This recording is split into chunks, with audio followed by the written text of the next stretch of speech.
The next appearance of the legendary Hungry Wolf came in July 1995 with the release of King of Fighters 95, the second game in that franchise. This game continued the SNK crossover fighting franchise from the previous year with only a few minor changes to the game's systems and roster. Players can now select to edit their team and choose each fighter individually, a feature that was highly requested by the fans of KOF 94. The teams are also no longer representing nation states and are now more appropriately named depending upon the team's composition. For example, Terry, Andy, and Joe are Team Fatal Fury and no longer represent Italy. There's also been a slight modification to the roster. The USA Sports team from KOF 94 has been replaced by a new team made up of rivals to SNK's three main protagonists at the time, and I'll cover them once we get into the tournament section. Much like the plot of the last KOF title, a mysterious benefactor has invited teams of superpowered Street Fighters to compete in another King of Fighters tournament. Spoilers, it's Rugal Bernstein again, except to deepen the lore of the franchise and try to add some stakes to the tournament, there's a whole narrative related to an ancient interdimensional demon lord and rival warrior clans with sacred items and certain fighters being corrupted by demonic magic. It's a whole big production. It's known as the Orochi Saga, and it'll play out over the next 3 games of the series as SNK tries to build up a fanbase for Kyo Kusanagi to make him as popular as Ryo Sakazaki and Terry Bogard were at the time. But it didn't really work, as we'll come to find out. Besides, you already know how I feel about fighting game lore once it gets this convoluted and fantastical. It's kayfabe at best. Much like Terry, I'm here for the fights at this point, and this video series isn't about Kyo and his unrelatable persona or otherworldly motivations. It's about the legendary Hungry Wolf, the lore be damned. Terry plays almost the exact same in this game as he did in KOF 94. And he has all of his classic signature special moves, the Power Wave, Burn Knuckle, Crack Shoot, and he remembered how to do the Rising Tackle again, which I sorely missed in Fatal Fury 3.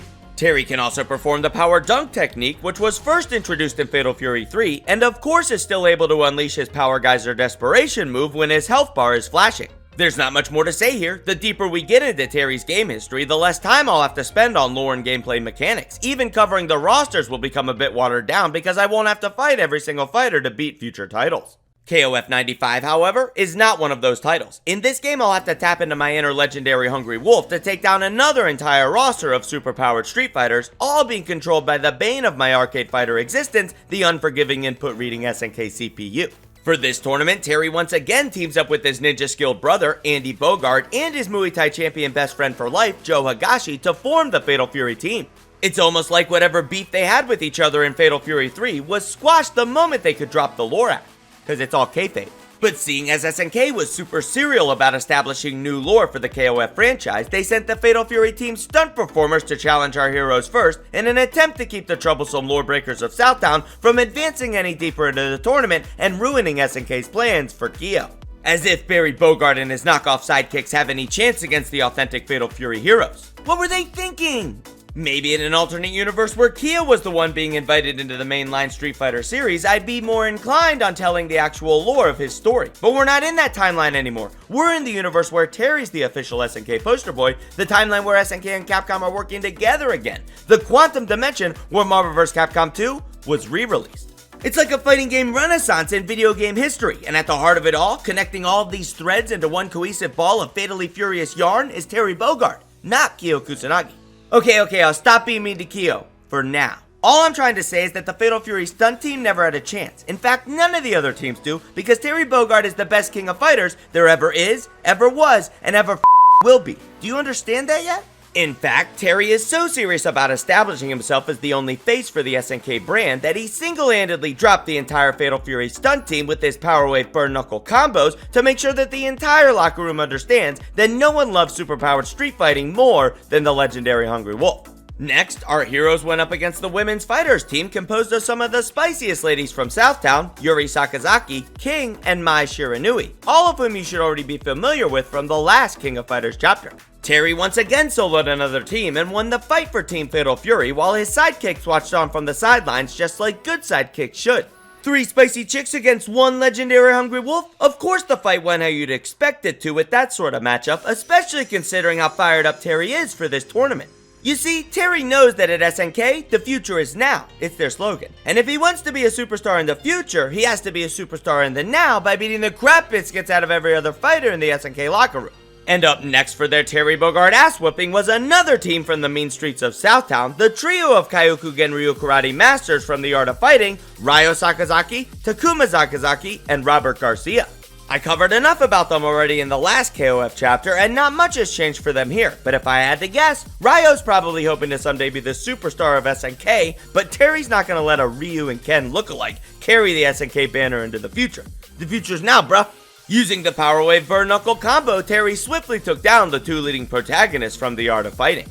But that's when the true master of Kyoku Genryu Karate himself stepped into the ring to make sure the legendary Hungry Wolf didn't walk away with another clean sweep in this tournament. But he didn't do as well against the younger Bogard brother, once again forcing the Art of Fighting team out of the tournament at the hands of the true heroes of Southtown, Team Fatal Fury. Andy was able to use his new ninja combos to lay the smackdown on the sensei of Kyoku Genryu Karate and advance the Fatal Fury team to the next round.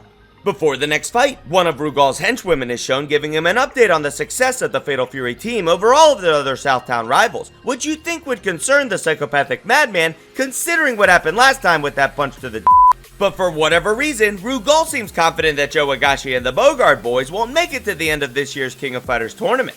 Suspicious.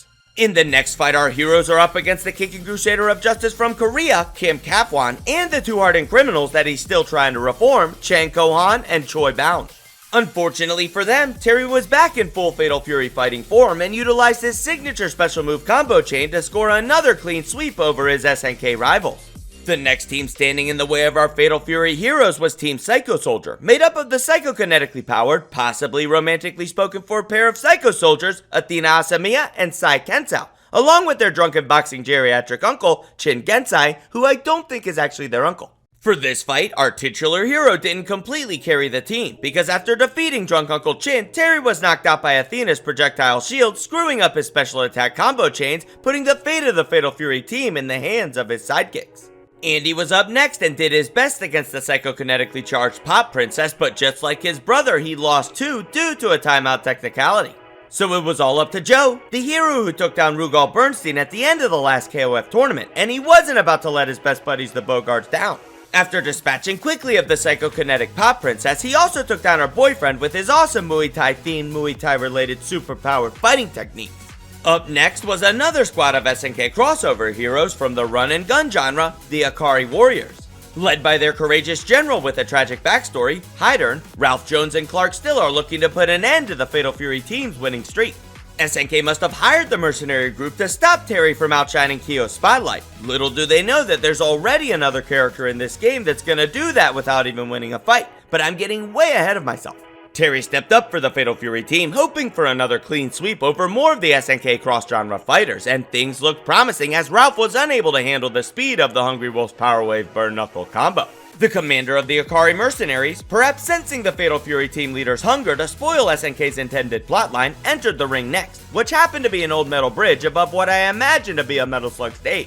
Hydern used a combination of his own special techniques to take down our titular hero with his crazy strong soul-stealing secret move. But Terry's not the only Hungry Wolf from Southtown, it's a city of wolves, and Terry's got the best pack to roll with, so even his sidekicks are pretty legendary in their own right. And Andy Bogard must have been training real hard for this tournament, because this has got to be one of the best fighting forms we've seen from the younger Bogard. His projectiles cover the stage, he's incredibly fast with his attacks, and he's got this wild combo technique that's one of the most advanced combo chains I've seen from a retro fighting game. Hydern was not prepared for this and was taken down with relative ease by the Shiranui-trained ninja, who may or may not be Geese's biological son. You're lucky Terry's my favorite, Andy, or I'd be exposing your heritage. We all know what you are. Your hair, your demeanor, your key energy, it's all just like your father's. Search your feelings, you know it to be true. Just look at how Geese looked when he was young. If Andy's not his son, he's a goddamn clone grown on the planet of Camino. Or would it be a nest facility in this timeline? You know what, whatever, it doesn't even matter, because Clark dropkicked Andy in the face to win the next round, despite taking a dropkick of his own and dodging like 100 projectiles. Look at that input reading bullshit.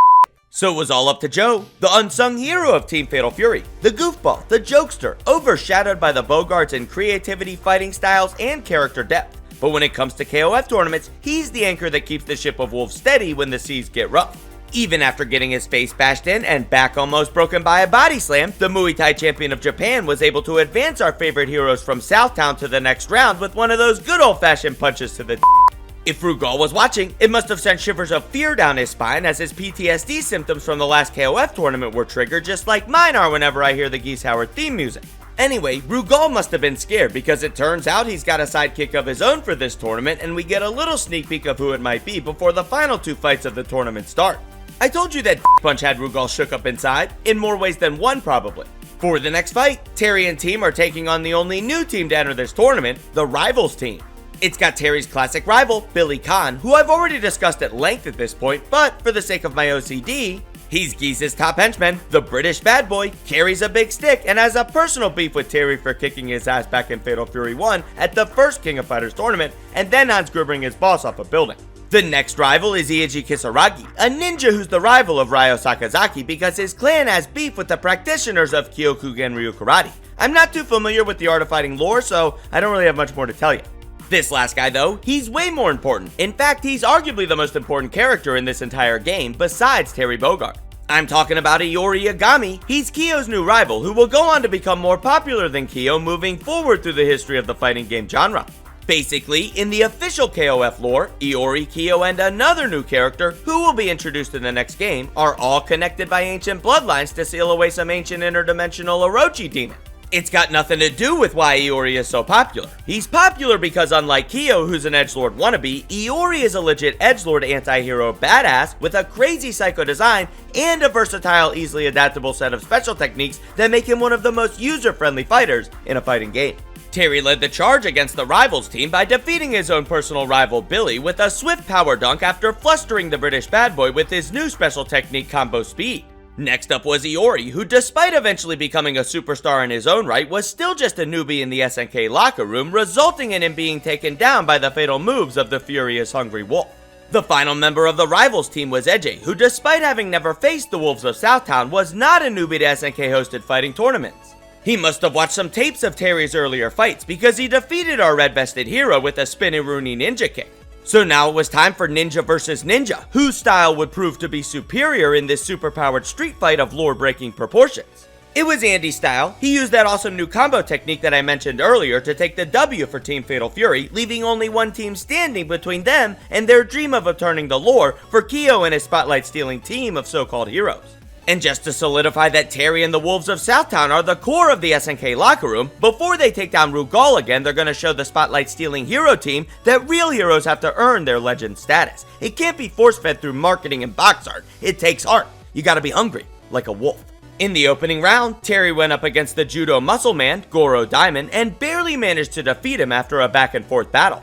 Kyo jumped in next, eager for payback against the Hungry Wolf for going off script and spoiling his well-crafted paranormal story plot. And because Terry didn't want to steal the spotlight entirely from the rest of his Fatal Fury pack, he let Kyo win. So Andy was up next against the SNK Corporation's favorite new and hip frontman. The young-blooded Bogard brother took down the new KOF star using that amazing combo technique that I really wish he'd get back again in a future title, but I don't think he does, unfortunately. The final fighter for the hero team was Benimaru, who was also swiftly defeated by the speedy Shiranui-styled secret techniques of Andy Bogard's insanely fast and OP moveset in this game, allowing Joe to rest his low punch for the upcoming rematch with Rugal. Following the fight, our heroes are hit with knockout gas and taken to meet with Rugal. And you know what? Rugal's really mad, not just about the last KOF tournament, but also because Terry and his boys ruined the entire plotline for the kayfabe in this tournament by going off script. But he's not the only one that's mad, so is Kyo's dad, Kyo Kusanagi. He was planning to live vicariously through Kyo's success, but Terry's obsession with being SNK's superstar is ruining all that. I think in the actual lore he's brainwashed by Rugal, which sorta makes him seem lamer than my version. You know, what sort of martial arts master has such a weak mind that he can be brainwashed? I can see why this guy was desperate to live off of Kyo's success. Too bad that spotlight would be short-lived and lead to a dark time in SNK history where people would play more pachinko and do less fighting. But let's not talk about that right now. Instead, let's talk about how Team Fatal Fury took down Kyo's dad and then beat the most OP SNK fighting game boss villain ever conceived, Omega Rugal Bernstein. The Wolves of Southtown didn't see Kyo's annoying dad as a threat, and he really wasn't, because Joe, overly confident from winning the last KOF tournament, decided to lead the charge, and he took down the disgruntled parent of the KOF star with a series of consecutive normal kicks. But that's when this happens. Rugal becomes enraged and goes full-blown Super Saiyan as memories of the classic KOF 94 punch flash through his mind. He must have his revenge on Joe Higashi, no matter the cost. What's actually happening here is the power of the Orochi is trying to take over his body, but Rugal is so much of a badass villain that he overpowers the Orochi paranormal entity and transforms into his Omega form. Sort of how when I use a super spud I turn into my super streamer form, which coincidentally enough looks a lot like Terry Bogard. Neat! However, Rugal had apparently learned nothing since the last King of Fighters because he almost got beat again by a low blow from the Muay Thai champion, and Joe was really trying hard to recreate that iconic victory. Look how many punches he lands in this fight. Seeing as Rugal could barely stand up after so many consecutive normal punches to the nether regions, Terry felt it would be dishonorable to fight Rugal in this state. He had already defeated the rival team and Kyo's wannabe heroes, so he sent Andy in to finish off the robot-armed Omega Rugal. And taking a page right out of Joe's playbook, you already know how Andy defeated the revived Madman. That's right, you guessed it, the good old-fashioned way. Say it in the comments with me, a classic punch to the Following the fight, the Orochi energy inside of Rugal consumes his body, and our favorite Southtown heroes win themselves another superpowered street fighting tournament. GG's. There's also some ominous foreshadowing related to the next KOF title's lore, and a huge reveal that I bet no one saw coming. Geese is back, and he's still alive, but you didn't see that coming. And in the next game, he'll be out for more revenging against Terry and his pack of Southtown wolves, as we retroactively reevaluate the ridiculous amount of lore breaking that's going to take place in the next chapter of the game hero history of Terry Bogard with the King of Fighters 96, The Road of Revenging 2, Electric Boogaloo, The Return of Geese, The Reckoning. Neat! Okay, see ya!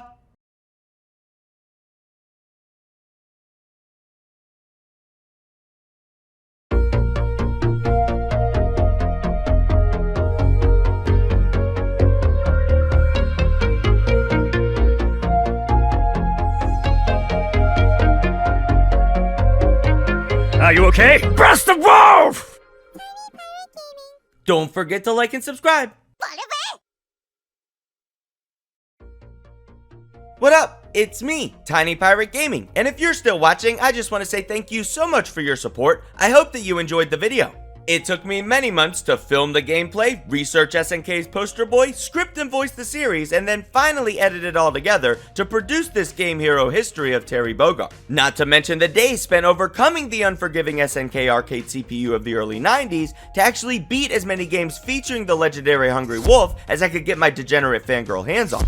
I'm planning to produce more of the Game Hero History series in the future, so if you enjoyed this one and have any suggestions for who I should cover next from the Game Hero Hall of Justice, let me know in the comments, and don't forget to like and subscribe. It's the easiest way to show your support, and I really appreciate it. And if you need more Tiny Pirate Gaming in your life for whatever reason, then follow me on Twitch for live streams, or join the Discord where you can discuss gaming, content creation, and more, along with me and the rest of the Hashtag Tiny Crew. Although it's usually pretty quiet over there, but, you know, maybe you'll liven it up, so come on in!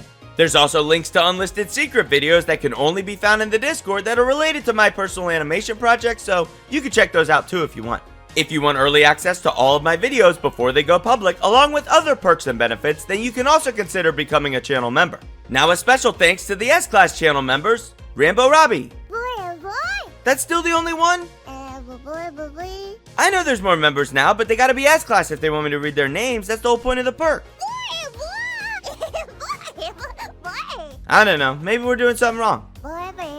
Anyway, whether I see you here in the comments, over on the Twitch sphere, or someplace else across the Streamiverse, thank you again so much for watching, and until next time. Arg, matey, watch your step. There be a tiny pirate here. Okay, see ya!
Don't forget to like and subscribe.